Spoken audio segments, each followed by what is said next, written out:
आइ एकटा बहुत सुंदर दुल्हा राजा के गीत सुनाबै छी। ई गीत महुआक में सेहो गायल जाइ छै अपना मिथिला में।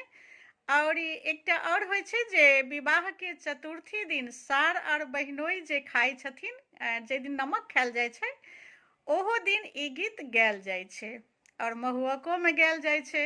तऽ सुनू, ई अपना दुल्हा राजा के ई गीत छै। कनियारी खै